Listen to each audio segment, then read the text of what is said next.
Bedare Ramadan 2.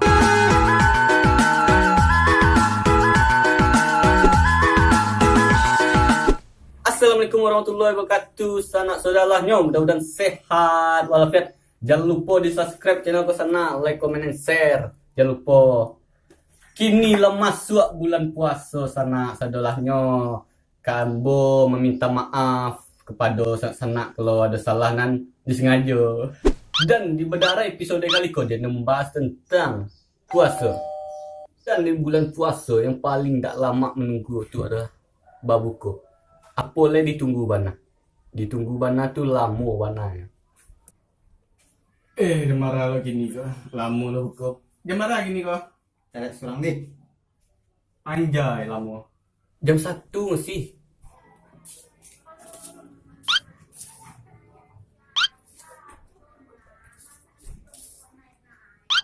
Tu nyo, pai ke kadai. Balik minum. Lasai dia.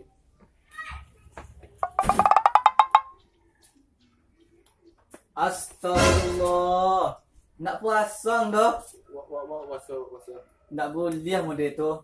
Tapi bagi-bagi. Anjay. Dan iko masih tentang babuko. Nunggu babuko. Iko setek lai buko. Setek lai.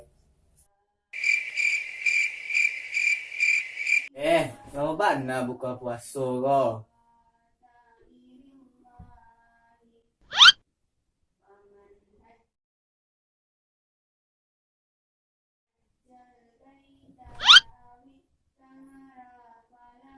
Mandilah cik lu.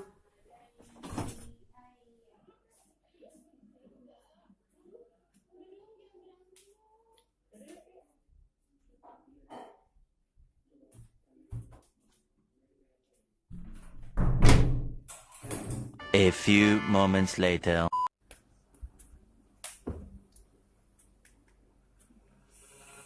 Allahu Akbar, Allahu Akbar.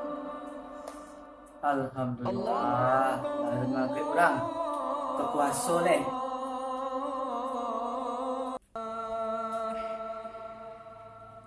Hayya 'alal falah.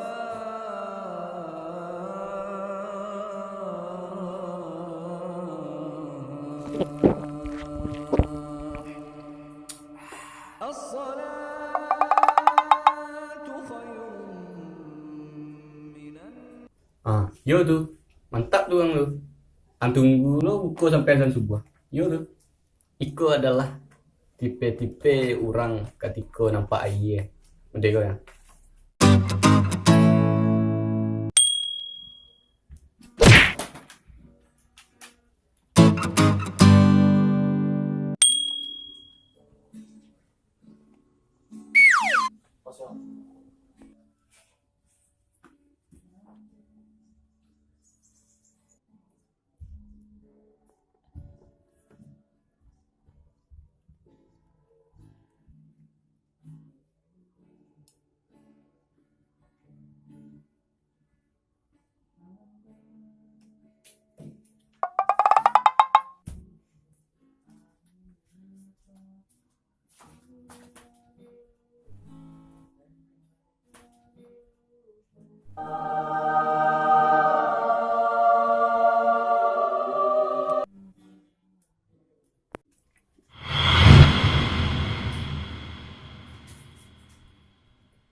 Bisa panjang.